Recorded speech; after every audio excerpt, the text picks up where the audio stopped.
মার্কিন president Donald ট্রাম্পের সঙ্গে বৈঠকের সময় রাশিয়ার প্রেসিডেন্ট ভ্লাদিমির পুতিনের দেহরক্ষীরা তার মলমূত্র সংগ্রহের জন্য একটি বিশেষ টয়লেট স্যুটকেস নিয়ে গিয়েছিলেন। মার্কিন সংবাদ মাধ্যম দ্য এক্সপ্রেস ইউএসের এক প্রতিবেদনে এ তথ্য জানানো হয়েছে।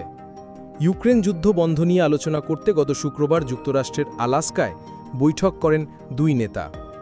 বিদেশি শক্তিগুলো যেন রুশ প্রেসিডেন্টের স্বাস্থ্য সম্পর্কিত কোনো তথ্য সংগ্রহ করতে না পারে সেজন্য ব্যতিক্রমী নিরাপত্তা ব্যবস্থা গ্রহণ করা হয়েছিল বলে দাবি করা হয় প্রতিবেদনে। এক্সপ্রেস ইউএস জানিয়েছে, পুতিন কোনো বিদেশি সফরে গেলে দেহরক্ষীরা তার মলমূত্র সংগ্রহ করে রাশিয়ায় নিয়ে যান। ট্রাম্পের সঙ্গে বৈঠকের সময় পুতিনকে সুরক্ষিত রাখতে কড়া নিরাপত্তা ব্যবস্থা গ্রহণ করা হয়েছিল।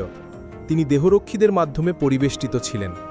শুধু তাই নয়, পুতিন ও রাশিয়ার গোয়েন্দা তথ্য সুরক্ষিত রাখতে নেওয়া হয় একাধিক পদক্ষেপ।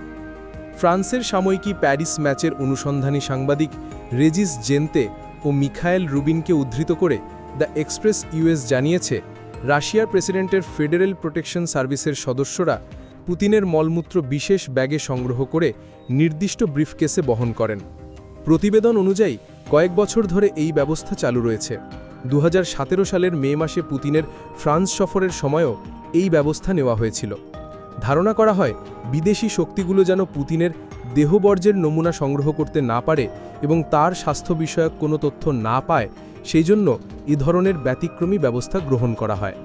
সাংবাদিক ফারিদা রুস্তমোভা জানিয়েছেন, পুতিনের ভিয়েনা সফরের সময়ও একই ধরনের ব্যবস্থা নেওয়া হয়েছিল। ওই সফরে তিনি একটি বহনযোগ্য টয়লেট ব্যবহার করেছিলেন। দ্য এক্সপ্রেস ইউএসের প্রতিবেদনে তাকে উদ্ধৃত করে বলা হয়, তিনি বলেছেন, একটি সূত্রে জানিয়েছে 1999 সালে ক্ষমতায় আসার পর থেকেই পুতিন এই পদ্ধতি অনুসরণ করে আসছেন। 72 বছর বয়সী পুতিনের শারীরিক অবস্থা নিয়ে নানা জল্পনা কল্পনার মধ্যে এসব খবর বের হয়। গত বছরের নভেম্বরে কাজাখস্তানের রাজধানী আস্তানায় এক সংবাদ সম্মেলনের সময় পুতিনের পা কাঁপতে দেখা যায়।